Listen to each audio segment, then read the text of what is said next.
पनीर बुर्जीची भाजी तुम्ही केल्या असताल, खाल्ल्या असाल। पनीरच्या सगळ्या भाज्यामध्ये सगळ्यात सोपी आणि सुटसुटीत भाजी म्हणजे पनीर बुर्जीची।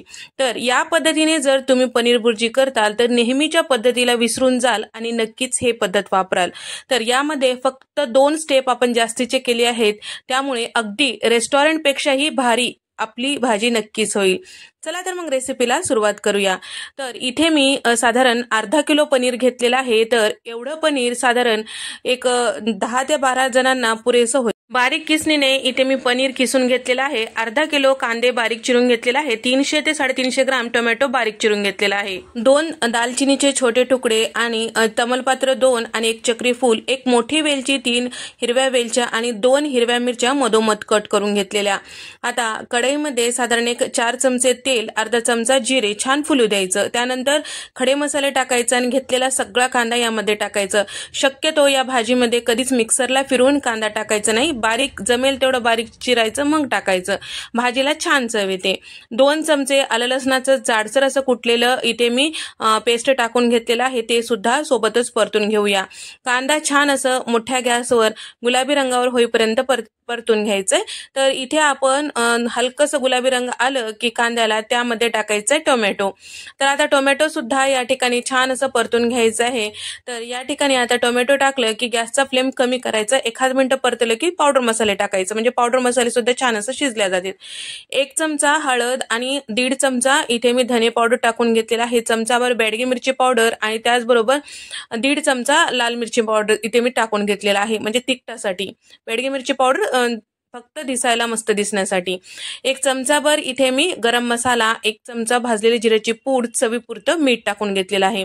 आणि त्याचबरोबर हे सगळे पावडर मसाले सगळं छान व्यवस्थित मिक्स करायचं, झाकण लावायचं आणि गॅसचा फ्लेम कमी करून आपल्याला छान असं शिजून घ्यायचं। तर या ठिकाणी 1 मिनिटानंतर टोमॅटोचं भरपूर असं पाणी सुटलेलं आहे।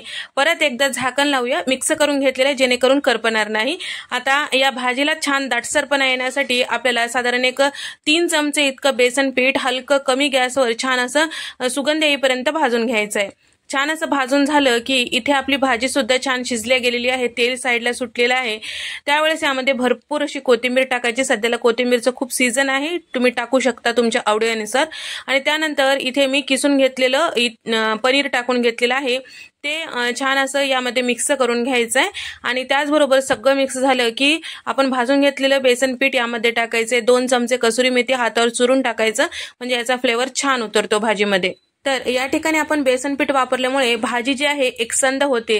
रेस्टॉरंट किंवा हॉटेलमध्ये या पद्धतीने बेसन पीठ टाकला जातो, त्यामुळे भाजी चवीला अप्रतिम होते, शिवाय एकीकडे रस्सा किंवा एकीकडे भाजी असं होत नाही। आणि साधारण 8 ते 10 काजूच्या पाकळ्या थोडंसं ओबडधोबड असं कुटून घेतलेलं होतं, ते टाकून घेतलंय। जेव्हा आपण हे पनीरची भाजी खातो तेव्हा दाताखाली हे काजूच्या पाकळ्यामुळे चव छान लागते। आणि अर्धी वाटी पाणी टाकून घेतलेलं आहे, 1 मोठा चमचा लोणी टाकून घेतलेला आहे, सगळं मिक्स करून झाकून ठेवलेलं आहे। यामधलं एक्स्ट्राचं स्टेप म्हणजे आपल्याला हे दुधावरची साय थोडंसं फेटून घ्यायचं। पाव कप दुधावरची साय फेटून घेतलेला आहे। आता भाजी झाकून ठेवलेली होतं, सगळे मसाले छान शिजल्या गेलेले आहे आणि भाजी इथे तयार झालेली आहे। या स्टेजला आपल्याला टाकायचंय दुधावरची साय। तर दुधावरची साय जर तुम्हाला टाकायची नसेल तर फ्रेश क्रीम टाकू शकता, पण अवश्य टाका, या पद्धतीने एकदा करूनच पहा, नक्कीच आवडेल। हे सगळं छान व्यवस्थित मिक्स केलेलं आहे। आता इथे मी गॅस अगदी कमी ठेवलेला आहे, फार वेळ शिजवत बसायची गरज नाही। आता यावर आणखीन एक स्टेप पुढचं करायचं, तो म्हणजे तडका द्यायचं। तर तडका पॅन मध्ये 1 मोठा चमचा लोणी घेतलेला आहे, लोणी थोडंसं गरम करून घ्यायचं। त्यानंतर 10 ते 12 लसूण पाकळ्या बारीक चिरून घेतलेल्या आहे, यामध्ये टाकून घेतलेला आहे। आता या ठिकाणी हलकसं हे लालसर झालं की यामध्ये साधारण 1 पाव चमचा इतकं बेडगी मिरची पावडर टाकून घेतलेलं आहे, फक्त वरतून तडका देत आहे म्हणून टाकून घेतलेलं, याचा तिखटपणा नसतो, दिसायला मस्त दिसतो। आता हे तडका जे आहे आपल्याला यावर टाकून घ्यायचं आहे। तर यावर टाकल्यानंतर इथे तुम्ही बघू शकता हॉटेल किंवा रेस्टॉरंट पेक्षाही मस्त आपली भाजी दिसत आहे। वरतून थोडीशी कोथिंबीर थोडीशी पेरून घ्यायची, मस्त दिसते। नक्की ट्राय करून पहा। आणि तुम्हाला जर आवडली असेल तर व्हिडिओला लाईक करा, शेअर करा आणि सबस्क्राईब करायला विसरू नका। अशाच नवनवीन रेसिपीजमध्ये आपण भेट देऊया। तोपर्यंत नमस्कार, बाय।